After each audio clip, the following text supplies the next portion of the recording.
have been anointed, chosen, and favored. We can do amazing wonders and great things through Christ our God. You lavishly gave us your love. Come on, lift your hands for Jesus. Sending your one and only Son.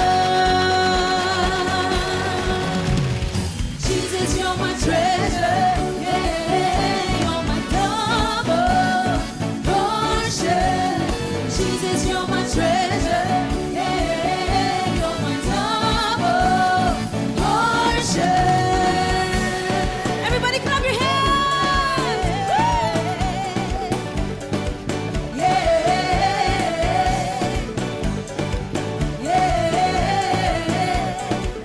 Come on, let's sing it out.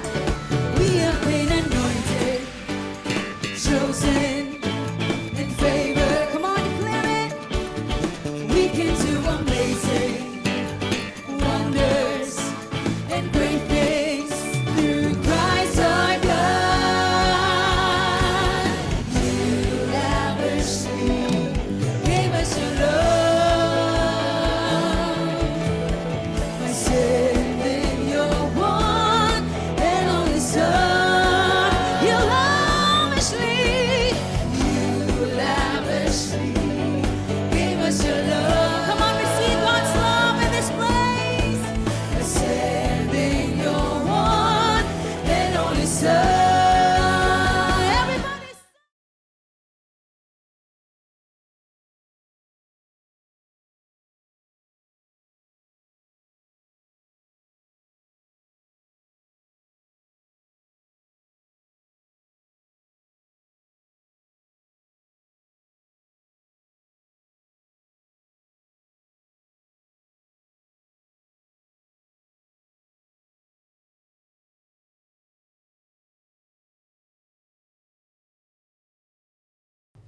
Isa pa nga po. Good morning! Ayan. So, Happy New Year! Happy Year End. Pwede bang pakikamay-kamayan mo nga yung katabi mo?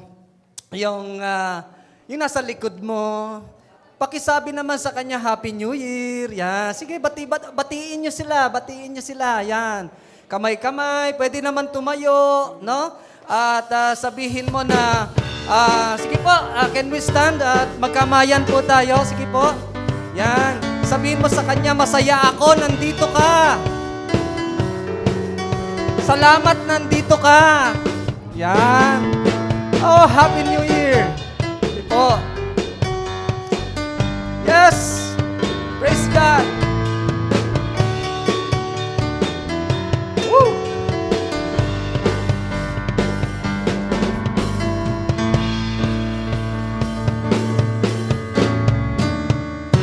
Yes. Hallelujah.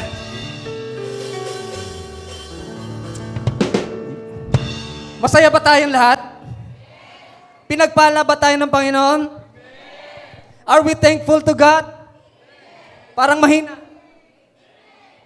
Yes, hallelujah. Praise God. Kitang-kita ko na masaya ang mga mukha ng mga anak ng Diyos. Napakaganda at mga gwapo ang mga anak ng Diyos. Amen? Wala pong pangit na nilikha ang Diyos. Amen ba tayo dyan? Yan. Now today, we are in the last day of 2023. Ano po? At alam ko na napaka-busy natin. Kayo po, busy po ba? Busy ba? Dahil mamayang 12 o'clock, no? Maghihiwalay na ang taon. At ayan, welcome na natin ang 2024 sa buhay natin.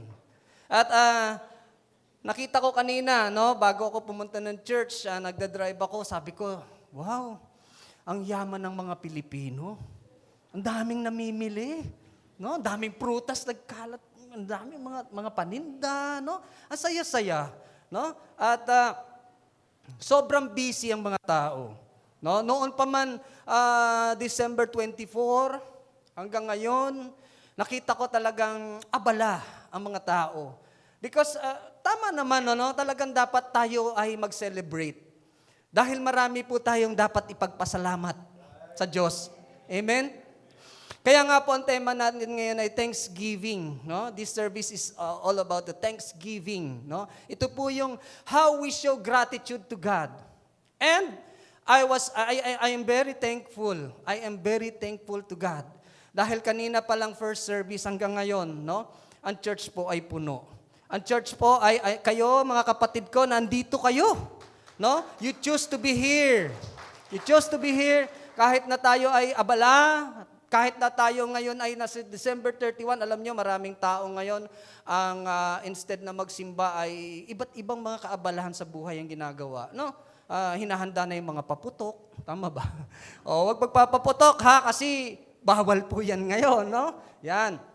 At saka delikado. No? Kaya, mas mabuti na yung pinili ninyo na pumunta ng church. No? At dito ay makakarinig pa kayo ng Word of God. No? Bago tayo mag-celebrate mamaya, tayo ay nag-celebrate na dito together with the presence of the Lord. At tayo po ay blessed na blessed. Amen. Palakpakan natin ng Panginoon. Hallelujah. Praise God. Yes, we always praise God and we give thanks to Him. At sa araw na to, no? Gusto ko munang ipakita sa inyo, no? Itong slides na to na nakita ko sa GMA News Online, Pulse Asia. Ito po ay isang survey na 4 out of 10 Filipinos see 2023 holiday celebration as prosperous as 2022. No, sinasabi po dito na napansin ng maraming Pilipino na yung celebration ngayong 2023 is as prosperous as last year, no, 2022. Sa inyo ba applicable to? Nakaka-relate ba kayo na prosperous naman ang New Year ngayon? No? Ibig sabihin po ay sagana naman, no? Pinagpala, no? Katulad din daw ng 2022, no? Although alam naman natin na minsan may mga problema tayong naranasan, pero we are so blessed, no? Dahil tayo ay na-reach natin itong last day of this year, 2023. Praise the Lord. Dahil kung hindi tayo na-bless, wala tayo dito ngayon. Praise God. Praise God. Hallelujah. Now, to continue, yan po, no, sa Manila Standard naman, mahilig po kasi ako magbasa eh. So, ayan po yung survey as the year 2023 comes to an end.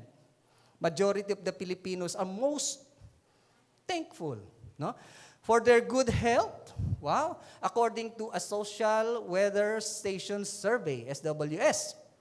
Now, of 1,200 adults polled in the survey, the SWS said 51% responded they were most thankful for good health, and 29% answered because of family. Yan, masaya ako kasi andito ang pamilya ko. And 16% were grateful for being alive. No? Tingnan mo yung katabi mo, alive ba yan? Buhay naman, ano? Kaya nagpapasalamat dahil may buhay pa, no? Yan. So, SWS survey stated that the Filipinos were also thankful for the job. Yan, sino yung mga may trabaho dito? Career, no? Salamat, salamat dahil may trabaho ako. Food to eat, mamaya. Maraming handa, no? Sino yung maraming handa mamaya? No? Salamat sa Diyos. No, dahil sa 2023 ay hindi ako nagutom, no? Thank you, Lord. At coping with daily hardships, no? Nalalampasan mo yung mga hardship. Salamat na naman, no? Ilan 'yan? 8% prosperity na nanagana, no? Pinagpala 5% and all the blessings 3%. Now, education, lalo na yung sa mga estudyante, no? Thankful dahil nakakapag-aral. Peace and safety, no? Siguro yung mga nag-travel ito, no, na safely ka nakabalik, no? Thank you. And God, 2%. No? 2%. Nakakalungkot minsan isipin, na lahat naman ng mga blessings na yan, lahat ng mga ipinagpapasalamat mo yan, it came from one God. Pero bakit thankful sa God, dalawa lang? This is according to the SWS survey. No? This is according to the SWS survey. Sana kasama na tayo dun sa 2% na thankful sa God. Amen? Kasi, pasalamat ka sa lahat ng natanggap mo, pero dapat we should acknowledge na lahat ng mga blessings na meron ka na pinapagpasalamat mo ngayon, galing yan sa iisang Diyos. Dahil kung hindi naman kaloob ng Panginoon yan, meron ka ba yan? Di ba? So, alam ko tataas pa yung percent na yan. Dapat yan ang pinakamataas. No? Yung thankful tayo sa Lord. Hallelujah. Alam niyo po, in the Bible, we will go to the book of Luke. The book of Luke, no? This is about the miracle of Jesus Christ.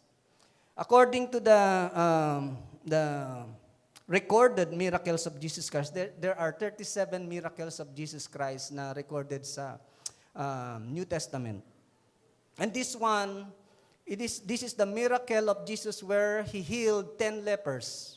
No? Yung iba sa inyo, alam na siguro to. And this miracle, according to the record, in chronological order, this is the 32nd miracle of Jesus Christ. Now, katulad po ng survey kanina na binasa natin, no? 10 ang mga may leprosy o yung ketong na sa Tagalog, ang pinagaling ni Jesus Christ, pero ang thankful sa Kanya is only 1. Nasaan kaya yung siyam? That's why our title for today's sermon is 1 out of 10. 1 out of 10. Sindali po tayong manalangin. Hallelujah. Oh, hallelujah. To God be the glory. Panginoon, maraming salamat sa iyo, O Diyos, sa araw na ito. Na kami po, Panginoon, ay dinala mo sa lugar mong ito, sa iyong tahanan, Panginoon. Despite the busyness of this world, as we are celebrating the New Year, Panginoon, Lord, you brought us here for a purpose. Alam ko, Panginoon, na mayroon kang purpose sa bawat isa na nandito ngayon. Kaya kami nandito. Salamat sa purpose na ito because I believe, Lord, na sa bawat isa, Panginoon, you will make and you will do something great, something wonderful in his life. Salamat, O Diyos, sa kabutihan mo, sa patuloy mong pagpapala at sa iyong faithfulness sa lahat sa amin, Lord God. Especially sa buong taon ito ng 2023, kahit na kami ay may mga pinagdaanan, Panginoon, Lord God, nandito pa rin kami at nananatiling nakatayo because of your grace, because of your mercy, because of your love to all of us. Lord, we invite your presence, O God, and let your Holy Spirit move in this place, Lord God. Touching everyone, touching each lives, and you will transform lives, Panginoon. Salamat, O Diyos. Panginoon, ako po, ang iyong lingkod ay nagpapakumbaba na gamitin mo lamang ako bilang iyong instrumento na maging mensahero ng iyong mga salita. Ang mga salita mo, Panginoon, ang may kapangyarihan na babago sa aming lahat. Nawa, Panginoon, ikaw ang aming makita, ang iyong mga salita ang siyang aming marinig, at iyong presensya ang aming maranasan. Salamat po, Panginoon, sa iyo lahat ng papuri, pagsamba at pagdakila sa pangalan ni Jesus. Amen. Amen. Palakpakan natin ang Diyos. Oh, hallelujah. 1 out of 10. No? And basahin po natin, if you have your Bibles with you, pwede nyo kung sabayan sa pagbabasa ng Bible verse na ito sa Luke 17 verses 11 to 19. No? Now on his way, si Jesus po yan, to Jerusalem, Jesus traveled along the border between Samaria and Galilee. As he was going into a village, 10 men who had leprosy met him. They stood at a distance and called out in a loud voice, "Jesus, Master, have pity on us." Sa ibang version po ay sinasabi diyan na, "Have mercy on us." Mahabag ka sa amin, Master. No? Now, 10 men who had leprosy. Para po sa mas malawak pang kaalaman natin, ipapaliwanag ko po, no, according to my study, ano po ba itong leprosy? Una, ang leprosy po ay mentioned in the Bible 68 times. In the Bible, 55 times in the Old Testament nabanggit siya, and 15 times sa New Testament na mention ang leprosy. Now, what is leprosy?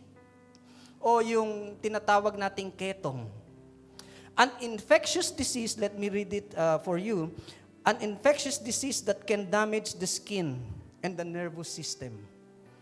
In our time, leprosy was renamed Hansen's disease after Norwegian scientist G.A. Hansen, who in 1873 discovered the slow-growing bacterium now known as Mycobacterium lepraeus, the cause of the illness.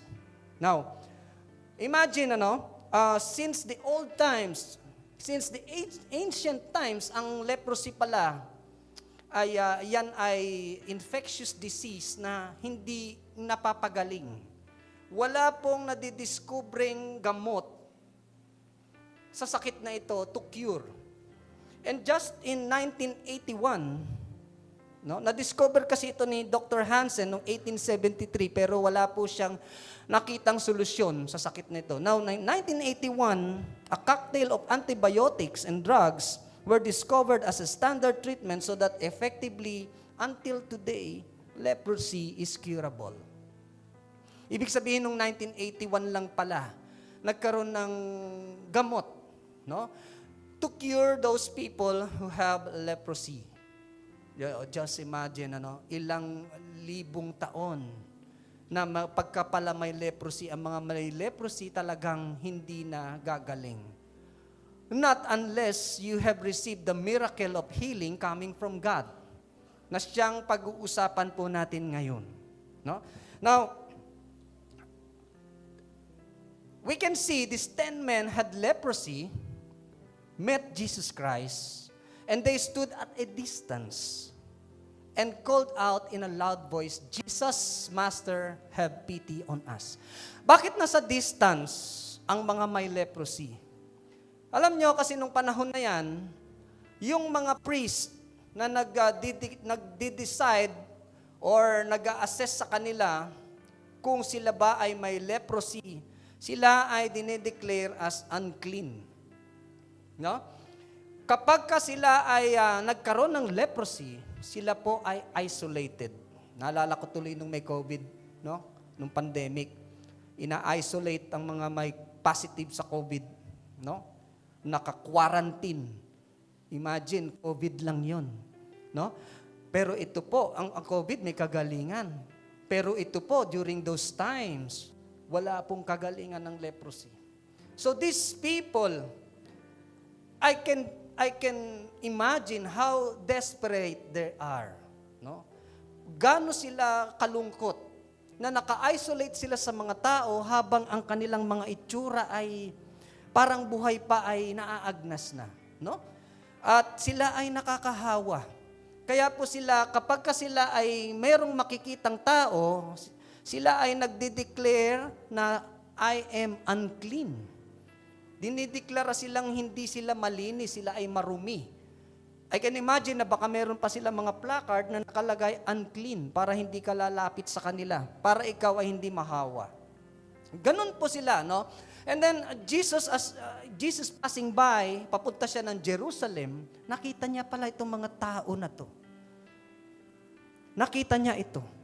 At sinabi dito, sa Luke 17:14, when He saw them, ibig sabihin, nakita siya ni Jesus Christ. Ang sarap isipin na tayong lahat pala ay noticeable sa Panginoon. Hindi tayo invisible sa Kanya. Tignan niyo ito, He saw them. Jesus saw them. Tinignan sila. And sabi niya, go, show yourselves to the priests. And as they went, they were cleansed. Bakit kaya? Bakit sinabi ito ni Jesus Christ doon sa mga may leprosy na go show yourselves to the priest. And as they went, habang sila ay naglalakad, they were cleansed. Tignan natin, hindi sila hinipo dito ni Jesus. Although nakikita natin sa Biblia, merong isang leper man na hinipo at niyakapan ni Jesus na gumaling.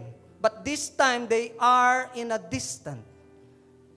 Binigyan lang sila ni Jesus ng instruction na go yourselves to the priest. Show yourselves to the priest. Ibig sabihin, pumunta na kayo sa priest at ipakita ninyo ang inyong mga sarili. Ano kaya ibig sabihin nun? May leprosy pa sila. So, ibig sabihin, habang sila ay naglalakad, gumagaling na sila. Gumagaling sila. Go yourselves to the priest. Bakit sinabi ito ni Jesus? Ito po yung una. To affirm God's commandments. Alam niyo po in the Old Testament, no? During the time of Moses and Aaron is a priest, no?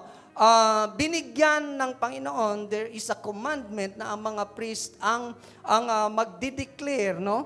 Ang mag-e-examine dito sa mga may leprosy kung sila ba ay talagang may sakit na ganito.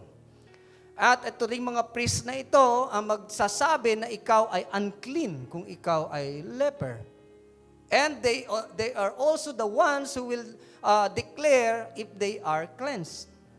Pero paano sila madi-declare na cleansed nga sila? Wala nga pong kagalingan. No? So, ibig sabihin itong mga priest ito, sila lang yung tagasabi, ikaw may ketong ka, isolate ka, unclean ka.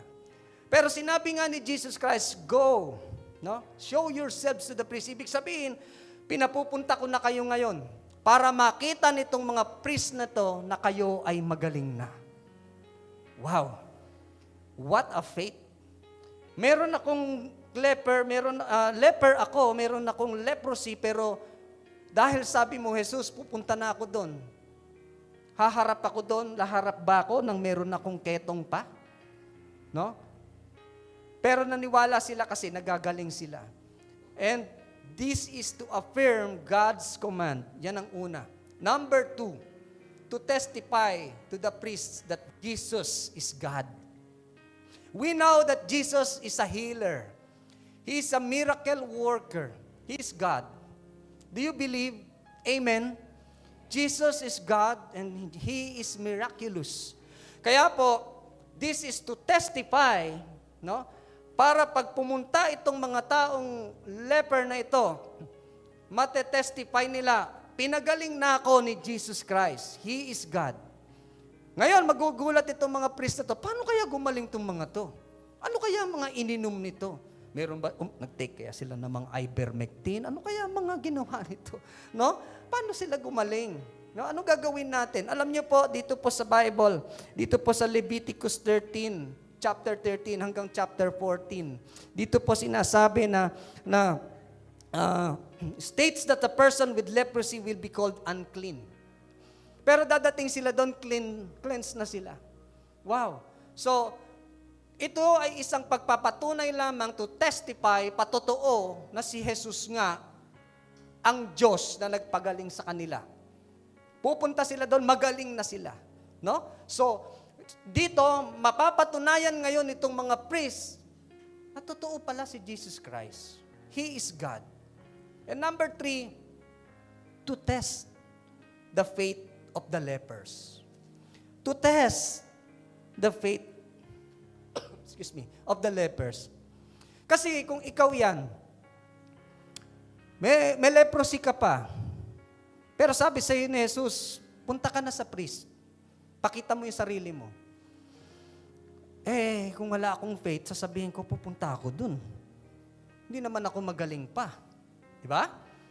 Pero dahil may faith sila, katulad ng na-mention ko kanina, naniniwala sila na bago sila makarating doon sa priest na mag-i-examine sa kanila, parang mga doktor, no?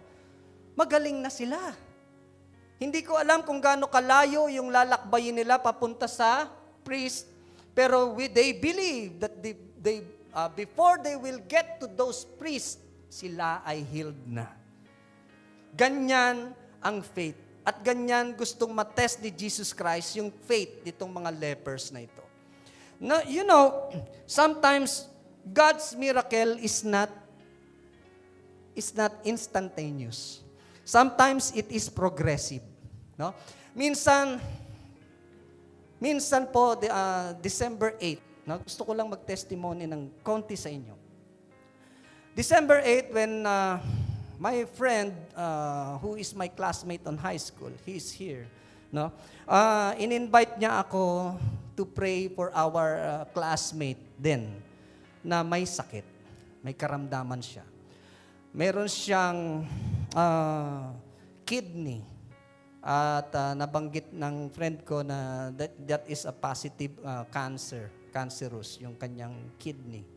And aside from that, meron din siyang prostate. No?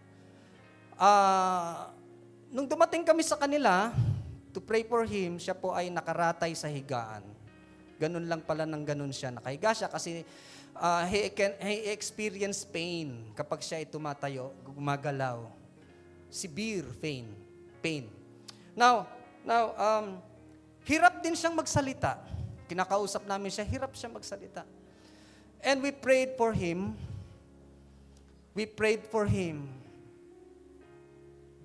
Deeply prayed for him. At he cried while we are praying. At alam niyo po, tumanggap siya kay Jesus bilang kanyang Panginoon at tagapagligtas for the first time in his life. And you know what? Totoo ang milagro. Totoo ang himala ng Diyos. Nung kami ay kakain na sa kusina, sabi ng classmate ko, Ron, dadalan ka ba namin ng pagkain? Sabi niya, hindi na. Ako na lang, kaya ito. He have faith. Tumayo siya, naglakad papunta ng kusina, at nagulat ako, nagsasalita siya, malinaw na yung boses niya. Malakas na siyang magsalita. And that is, hindi ako nandito para ipagmalaki ang sarili ko o ang prayer namin. Ang ipinagmamalaki ko dito ay ang kapangyarihan ng Diyos na nagpagaling sa kanya. Hallelujah. Now, just like these lepers, naniniwala sila na hindi man sila magaling pa at that time, at that moment na sinabi ni Jesus Christ, go and show yourself to the priest. Ganito din si Ron, yung aming classmate. Naniniwala siya na, hindi naman ngayon agad-agad ako gagaling. Alam ko along the way on my journey in my life, gagaling ako. At yun yung sinabi niya. And you know what? He is thankful. Salamat. Salamat sa inyo, sa aming mga kaibigan daw, at salamat sa Panginoon. Salamat sa Panginoon. Katulad din po nung leper na nagpasalamat sa Panginoon. Now, baka sa inyo meron dito mga nananalangin, no? Na hanggang na hindi po natatanggap yung mga prayers ninyo. Baka meron dito sa inyo na may mabigat na problema. Wala pa. Huwag kang mag-alala. Masosolve mo yan dahil kasama mo si Lord. Baka meron dito mga nasa trabaho na sales, wala pa akong benta hanggang ngayon, 2024 na. Huwag ka mainip. No? Magtiwala ka lang sa Panginoon. Magkakabenta ka rin, pagpapalain ka ng Diyos. O baka meron ditong single pa na gusto na mag-asawa at hindi pa makapag-asawa. Huwag ka mag-alala, magkakaroon ka rin ng asawa. Pray to God, bibigayan ni Lord sa'yo. Hallelujah. Sabi nga, it's not instantaneous, it's progressive. Kasi ang pagpapala ng Panginoon, kung minsan talaga progressive yan. No? Katulad nila, nananampalataya sila, nagagaling sila. Along the way, alam ko gagaling ako. Now, continue, one of them, when he saw he was healed, came back and praising God in a loud voice.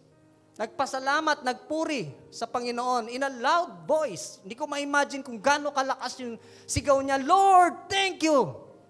I am healed. He threw himself. Grabe, no? Nagpatira pa siya in Jesus' feet, sa baba ni Jesus, and thank Him. And he was a Samaritan. Alam niyo po, in the Bible, ang Samaritan ay lagi na lang mababa ang uri nila para sa mga Jew, no? Palaging silang merong silang discrimination na tinatawag. No? Kapag Samaritan ka, you are least priority. Dahil mas prioritize nila yung nasa bayan mismo ng Israel, which are the Jews. Now, kung siya ay hindi na pinapagpahalagan dahil siya ay Samaritan, meron pa siyang leprosy. E di patong-patong na, no? Yung kanyang pagiging habag sa kanyang sarili. Pero, can you imagine isang foreigner, ang siya pang lumapit at nagpasalamat sa Diyos, sa Panginoong Jesus, nung nakita niyang siya ay magaling na. Siguro habang nasa daan, gumaling na ako balik ako kay Jesus Christ, thank you. Hindi niya na pinansin yung 9. Hindi nagpasalamat sa Panginoon, pero siya bumalik siya. And then, Jesus asked, were not all 10 cleansed? Hindi ba 10 itong mga pinagaling ng Diyos? Where are the 9? Has no one returned to give praise to God except this foreigner? Iisa ang bumalik. Nasaan ang 9? Ito sinabi ni Jesus do sa isang yon. The 1 out of 10. Then He said to him, rise and go. Your faith has made you well. He made him well, hindi lang physically. Hindi lang siya gumaling dahil nawala na yung kanyang leprosy. Siya ay pinagaling pa spiritually ni Jesus Christ. Because he surrendered himself to Jesus Christ. Yung pagpapatira pa lang niya sa paanan ni Jesus, yung pagsigaw niya ng loud voice na nagpapasalamat at nagpupuri sa Diyos, yun po ay inacknowledge ni Jesus Christ. At kaya sinabi sa kanya, sige na, humayo ka na, pinagaling ka na ng iyong pananampalataya. Glory to God. Ganito po magpala ang Panginoon. Now, where are the 9? Yan ang tanong ni Jesus Christ. Where are the 9? Now, number 1, 10 cried out to Jesus, but only 1 came back to thank Him. 10 ang pinagaling ng Diyos, but only 1 came back to thank Him. Siguro masyadong na-excited na yung Siyam, no? Pagpunta nila doon sa priest, wow, magaling na ako. O, ngayon, back to normal na buhay ko, no? Meron na naman akong pag-asa, no? Hindi na naman ako i-isolate, makakasama ko na naman ang mga friends ko, family ko. Tapos nag-enjoy na siya sa buhay niya, nakalimutan niya na kung sino yung nagpagaling sa kanya. Lahat yung 9 na yun, hindi thankful sa Panginoon. Pero itong isang ito, which is a Samaritan, hindi nalimutan kung sino yung nag-bless sa kanya ng kagalingan. And I hope all Christians today ay katulad nitong isa na to. Na kung ikaw ay may sinagot ang Diyos sa iyo, o kahit na hindi pa niya binibigay sa iyo yung prayer mo, sana ay matuto tayong magpasalamat sa Panginoon. We will not look in the blessing. We will always look to the blesser. Sino yung nagpala sa iyo? Siya ang pasalamatan natin. At kahit na anong saya mo pa, dahil pinagpala ka ng Diyos, huwag mo sanang kakalimutan na mayroong isang gumawa niyan sa iyo. At yon ay ang ating Panginoon. And number 2, 10 were healed but only 1 was saved. Gumaling nga sila physically. Salamat. Kaya lang hindi sila nagpasalamat eh. Pero isang ito na Samaritan ay bumalik sa Panginoon at nagpasalamat. Kaya ang natanggap niya kay Jesus ay hindi lamang physical healing. He received an spiritual healing. Nakatanggap siya ng kagalingan na salvation. No?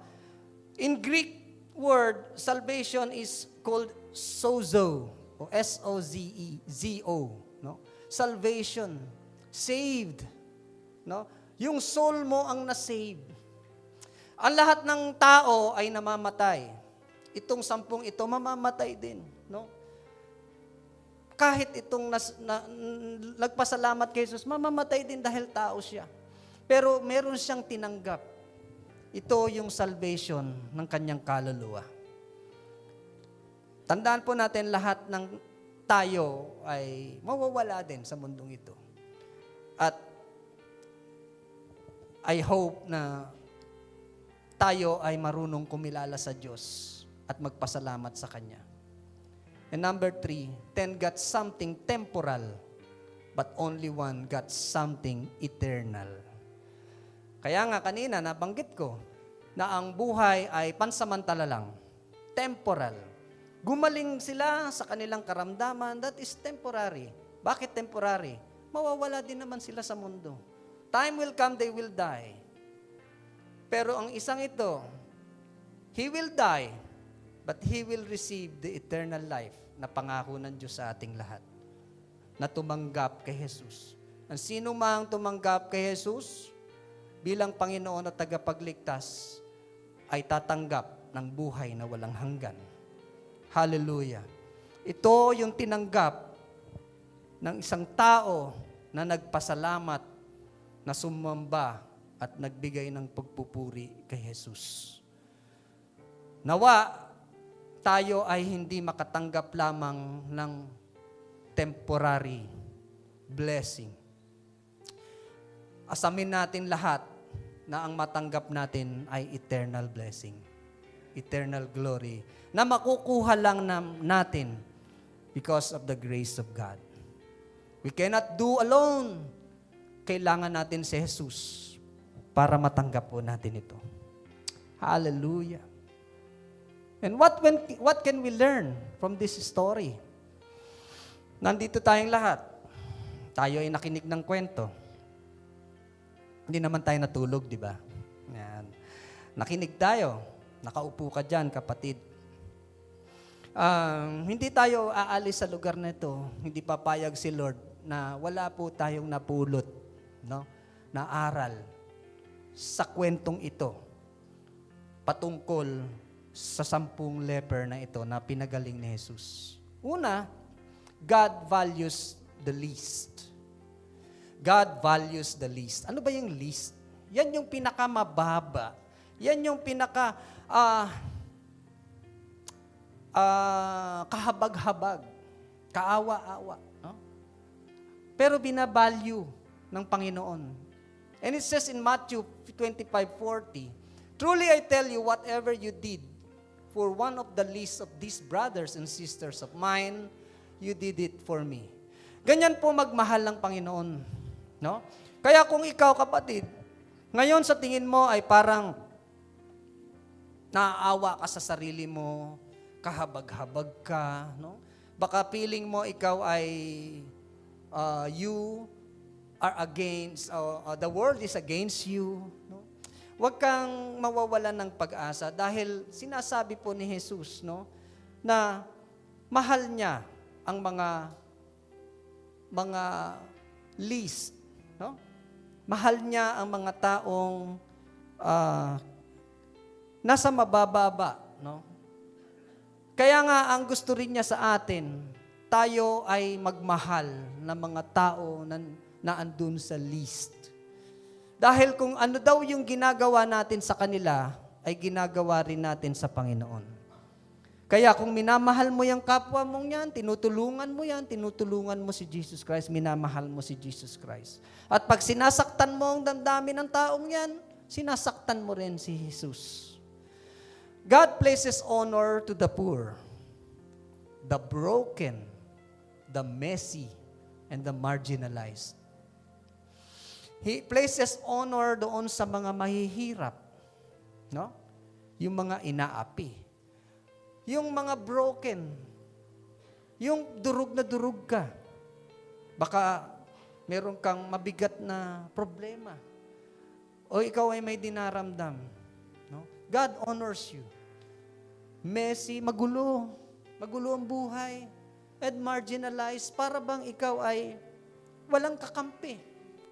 Pero tandaan mo, kapatid, remember this. God honors you. Mahal ka ng Diyos at ikaw ay nakikita ng Panginoon. He knows what you need. And number 2, God honors faith. We see that those 10 have faith. No? At in-honor ng Diyos yun. Pinagaling niya yung 10 leper dahil nakita niya na mga ito ay may faith sa akin. He honors the faith. He honors our faith. Kaya kung tayo ay nananampalataya sa Panginoon, napakasarap isipin na God is honoring our faith. Sabi nga po sa Hebrews 11:6, and without faith, it is impossible to please God. Because anyone who comes to Him must believe that He exists and that He rewards those who earnestly seek Him.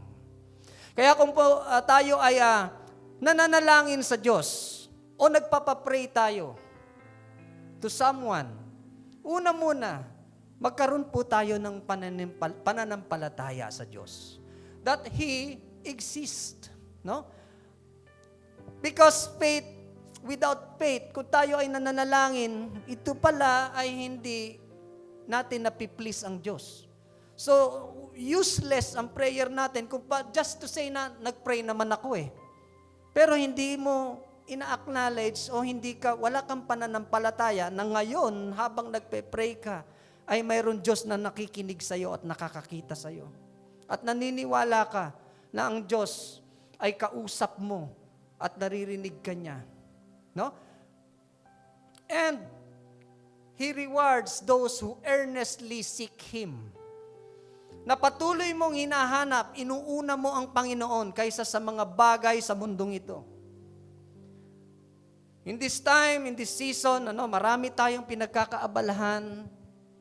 And thankful ako dahil ang dami kong nakita na inuna ninyo ang Diyos sa pamamaraan ng pagdalo sa gawaing ito. At hindi lang yan, ang gusto ng Panginoon, seek Him first, no? In His kingdom and His righteousness, at ang lahat ng yan ay ibibigay niya sa iyo.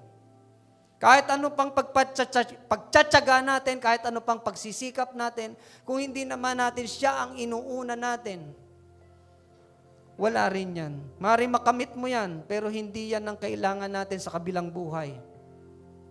Ang kailangan natin ay yung pangako ng Panginoon that we will have an eternal life together with Him in heaven. And number 3, God cherishes gratitude. Makita natin, yung 10, isa lamang ang nagpakita ng gratitude sa Diyos. And the 9 left without saying any thanks to God. Hindi sila grateful o hindi sila nagpakita ng thanksgiving kay Jesus. Isa lang ang bumalik. And even more than the measure of our faith, God cherishes gratitude. No? Only one of the 10 lepers turned back, fell at Jesus' feet, and thanked Him with a loud voice. Ganito rin kaya tayo, no? Kahit na yung ibang mga kilala mo ay hindi marunong magpasalamat sa Diyos, ikaw ay nagpapasalamat sa Panginoon.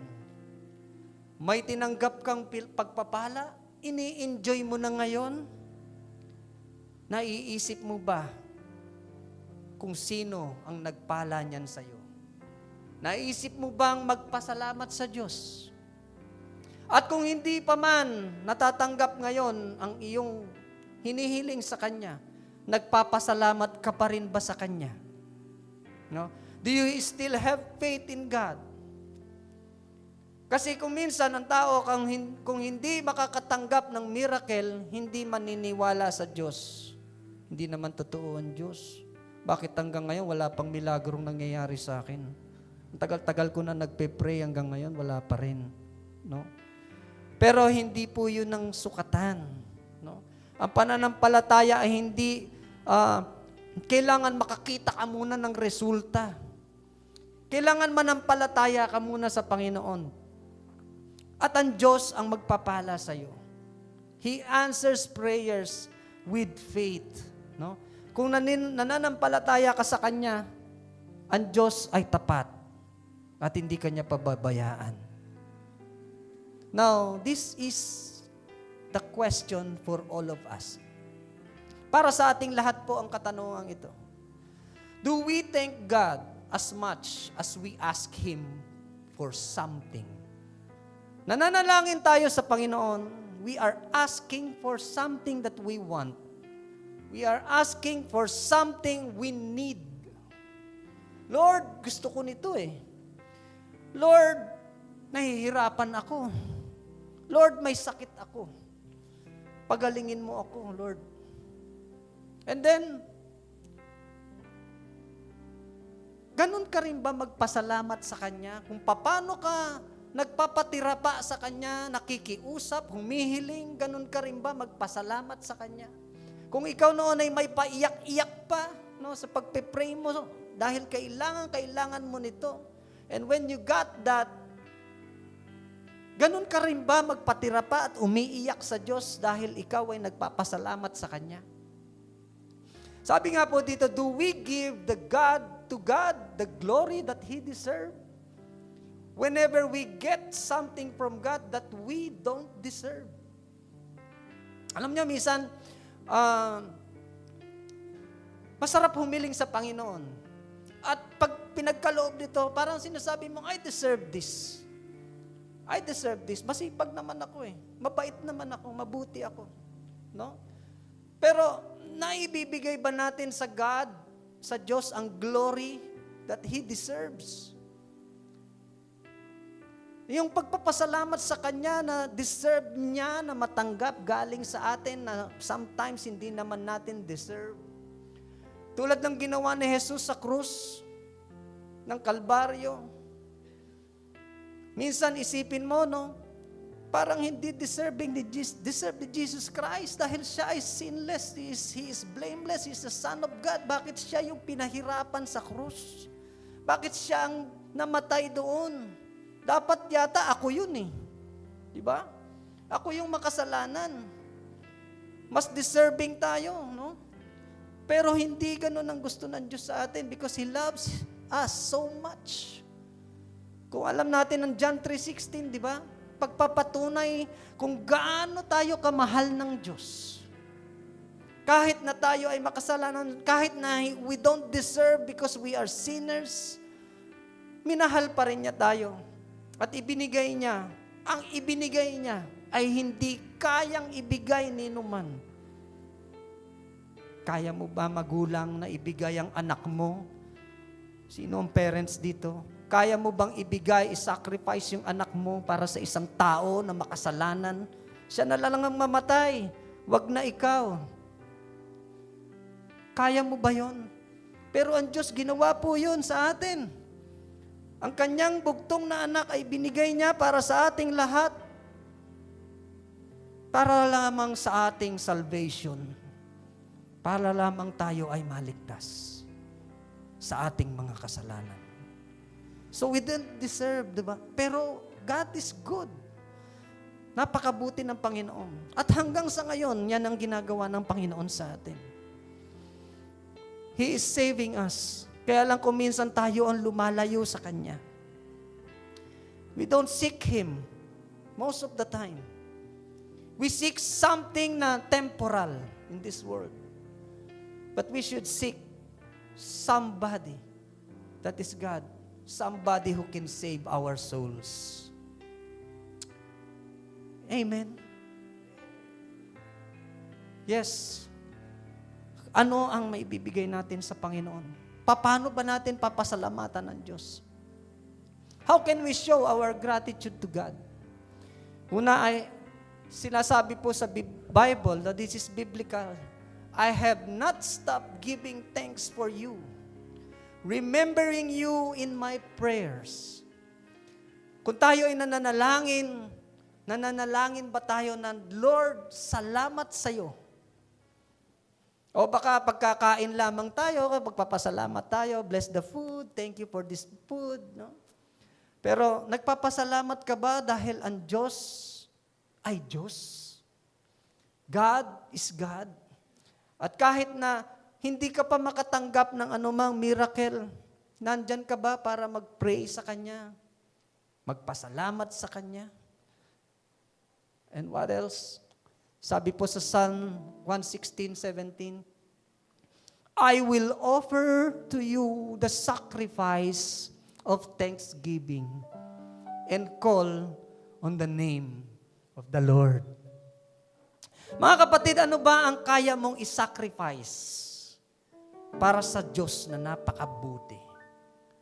Ano ang kaya mong ibigay naman para sa Kanya? Kaya mo bang isacrifice ang iyong time? Baka masyado na tayong abala sa mga bagay-bagay sa mundong ito na temporal. At nawawala na tayo ng time para sa Diyos. Can you sacrifice a time for God? A time to give Him praise? A time to thank Him? A time to worship Him? Can you sacrifice your life to God? Na ang life naman natin ay galing din naman sa Kanya. Dahil kung hindi tayo pinagpala at biniyayaan ng Diyos ng buhay, wala naman tayo dito. Amen? Ano man ang tinatamasa natin ngayon, yan ay biyaya ng Panginoon. Sometimes, hindi yan kayang ibigay ng mundong ito. Pero God is our provider. He is faithful to all of us. Kaya, ano naman kaya, Lord, ang kaya kong ialay para sa iyo bilang tanda ng pasasalamat ko sa iyo? And lastly, sa Psalm 72:19, praise be to His glorious name forever. May the whole earth be filled with His glory.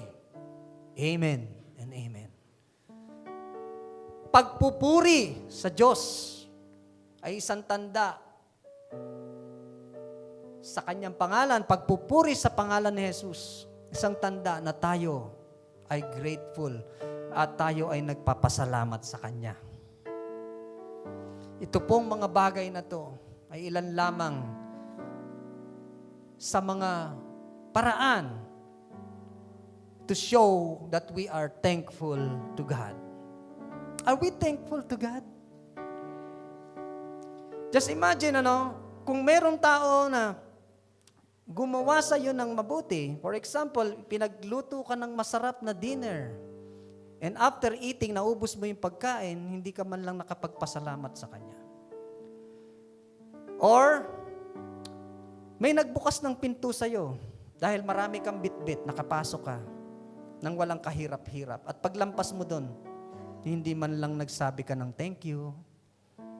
Or, someone gave you something, a gift. Lalo ngayong season na to. Pagkatanggap mo, pinintasan mo pa yung bigay niya. Hindi ka man lang nagpa-thank you. How would you feel? No? Kung ikaw yung nagbigay, na hindi ka man lang nakatanggap ng pasasalamat doon sa ginawan mo ng mabuti, doon sa binigyan mo. How would you feel? Does it hurt you? Masakit, di ba? We do this most of the time to God. We do this most of the time to God. Hindi lang natin minsan napapansin. Dahil minsan yung small things ay hindi natin napapasalamatan sa Diyos.